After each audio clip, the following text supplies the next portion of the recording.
মহাভারত, গীতা আর আমি চিরকাল বলা হয় কর্ম করো, কর্ম করতে থাকো। কিন্তু শুধুমাত্র কর্ম করাটাই পর্যাপ্ত নয়, কর্ম কিভাবে করা হচ্ছে, কোন দিশায় করা হচ্ছে সেটা বুঝতে পারাটাও অত্যন্ত আবশ্যক।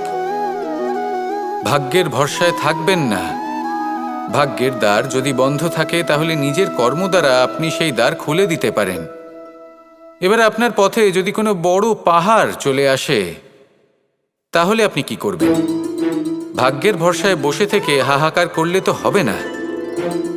ভাববেন যে আমার ভাগ্যে এটা লেখা আছে তাই এই সমস্যা নিজে থেকেই পথ থেকে সরে যাবে। না, আপনাকে কর্ম করতে হবে। নিজের কর্মের দ্বারা এমন কোলাহলের সৃষ্টি করুন যাতে ভাগ্য নিজেই আপনার জন্য সেই দ্বার খুলে দেয়। কর্মের কোলাহল কিছুটা এমন হওয়া উচিত যে সেই বাধা যেন আপনার কোলাহল শুনে নিজে থেকেই আপনার পথ থেকে সরে যায়।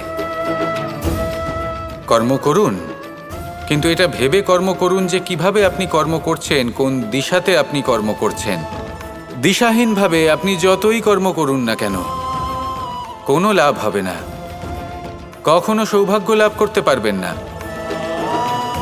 কর্ম করুন, বুঝে শুনে করুন, আর আমার সাথে ভালোবেসে বলুন রাধা রাধা।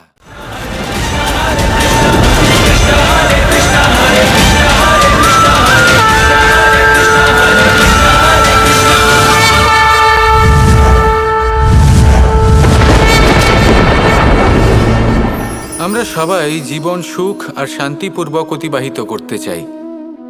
আমরা সবাই এটাই চাই যে আমরা সবাই স্বাধীন থাকব আর এই স্বাধীনভাবেই আমরা জীবনে অগ্রসর হব। আর যখন কোনো ব্যক্তি আমাদের এইসব কিছু করতে বাধা দেন তখন আমরা তার উপর রুষ্ট হই। কিন্তু সত্যিটা ঠিক এর বিপরীত। কখনো কখনো এই ব্যক্তি অজান্তেই আমাদের এটা ভাবতে বাধ্য করে দেয় যে আমরা যেটা করছি সেটা কোথাও অনুচিত নয় তো।